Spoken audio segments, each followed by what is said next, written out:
Friends, welcome to Prasanna சமையலறை. இன்னைக்கு நம்ம என்ன செய்ய போறோம்னா டேஸ்டியான பச்சைப்பயிறு பாயாசம். வாங்க இது எப்படி செய்யறதுன்னு நம்ம வீடியோக்குள்ள போய் பார்க்கலாம். பச்சைப்பயிறு பாயாசத்துக்கு பாயாசத்துக்கு செய்யறதுக்கு தேவையான பொருள் பார்த்தீங்கன்னா பச்சைப்பயிறு, தேங்காய் துருவுனது, முந்திரி திராட்சை, சேமியா, கொஞ்சோண்டு பாயச சேமியா எடுத்துக்கோங்க, வெல்லம், நெய், ஏலக்காய் தூள், இதான் இதுக்கு தேவையான பொருட்கள். பச்சைப்பயிறு பார்த்தீங்கன்னா ஒரு கிளாஸ் எடுத்து நைட்டே 2 தடவை நல்லா வாஷ் பண்ணிட்டு ஓவர் நைட் ஊற வச்ச பச்சைப்பயிறு. ஃபஸ்ட்டு பருப்பு குக்கரில் போட்டுக்கோங்க.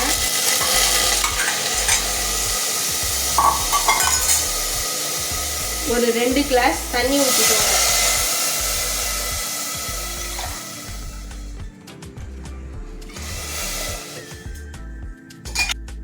அந்த லிட்டை க்ளோஸ் பண்ணிட்டு 3 விசில் வந்தோடனே ஆஃப் பண்ணிடணும். இப்போ வாங்க நம்ம பச்சைப்பயிறு நல்லா வெந்துருச்சான்னு பார்ப்போம். நல்லா குக்கர் ப்ரெஷர் இறங்கினதுக்கப்புறம் ஓப்பன் பண்ணுங்க.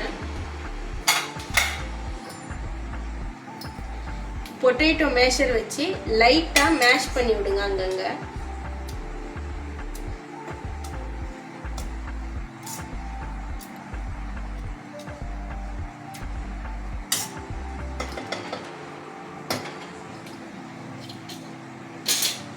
இதுக்கப்புறம் என்ன பண்ணணும்னா ஸ்டவ் ஆன் பண்ணிட்டு சேமியா இருக்கு, சேமியாவை போடுங்க. இந்த ஹீட்லயே போட்டுருங்க. 2 மினிட்ஸ்ல வெந்துடும்.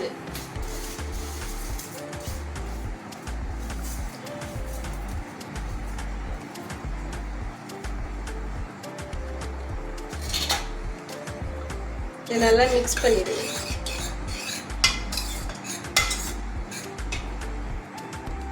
இது 2 மினிட்ஸ் ஆகும் வேகிறதுக்கு.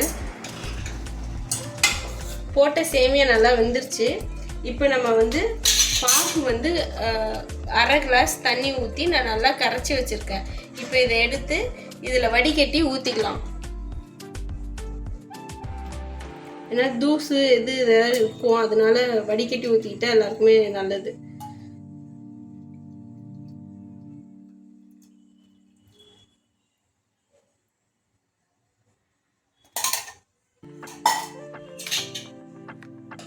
இது நல்லா மிக்ஸ் பண்ணிக்கோங்க, எல்லாம் ஒன்று சேர்ற மாதிரி.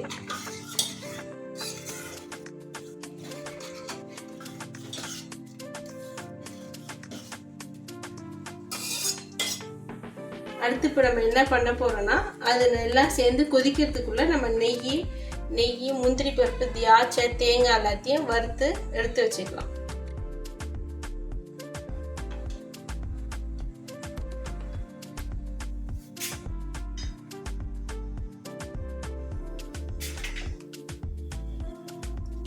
ஃபஸ்ட்டு முந்திரி பருப்பு போட்டுக்கலாம்.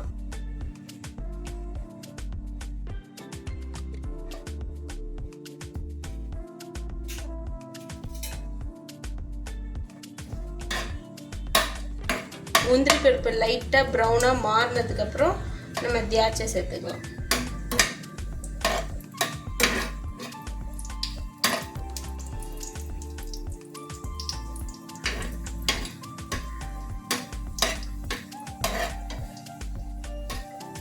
முந்திரி பொன்னிறமாக ஆயிடுச்சு. இப்போ திராட்சை சேர்த்துக்கலாம்.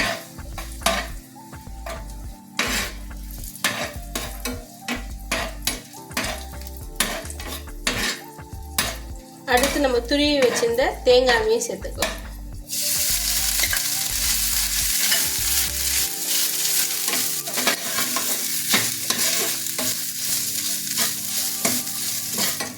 தேங்காய் நெய்யில் வறுத்து சேர்க்கும் போது அந்த ஃப்ளேவர் நல்லாயிருக்கும். நம்ம அப்படியேவும் போடலாம். நான் இப்படி செஞ்சால் ஃப்ளேவர் நல்லா இருக்குன்றதுக்கோசரம் நான் இப்படி பண்ணுறேன்.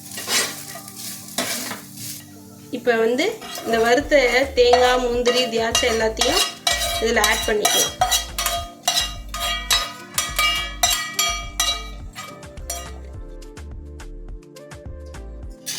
இப்போ நல்லா கொதிச்சிருச்சு. இப்போ இது கூட ஏலக்காய் தூளும் ஒரு சிட்டிகை உப்பும் போடணும். இது ஒரு 2 மினிட்ஸ் கொதிச்சிச்சுன்னா சுவையான பச்சைப்பயிறு பாயாசம் ரெடி நமக்கு. இப்போ லாஸ்ட்டாக வந்து இதில் ஒரு கிளாஸ் பால் சேர்த்துக்கலாம் ஃப்ரெண்ட்ஸ்.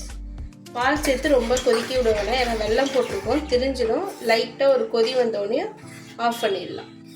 இது ஆற இன்னும் திக்காகும். சுவையான பச்சைப்பயிறு பாயாசம் ரெடி ஆயிடுச்சு. இது பார்த்திங்கன்னா நம்ம எப்போ வேணாலும் நம்ம ஸ்வீட் சாப்பிட்ணுன்னு நமக்கு தோணும் போது இது நம்ம செஞ்சு சாப்பிட்லாம். உங்களுக்கு இந்த பாயசம் பிடிச்சிருந்துச்சுன்னா லைக் பண்ணுங்கள், ஷேர் பண்ணுங்கள், சப்ஸ்கிரைப் பண்ணுங்கள், பெல் ஐக்கானை கிளிக் பண்ணுங்கள். அப்போ தான் நான் போடுற வீடியோ உங்களுக்கு உடனே வரும். Thank you friends.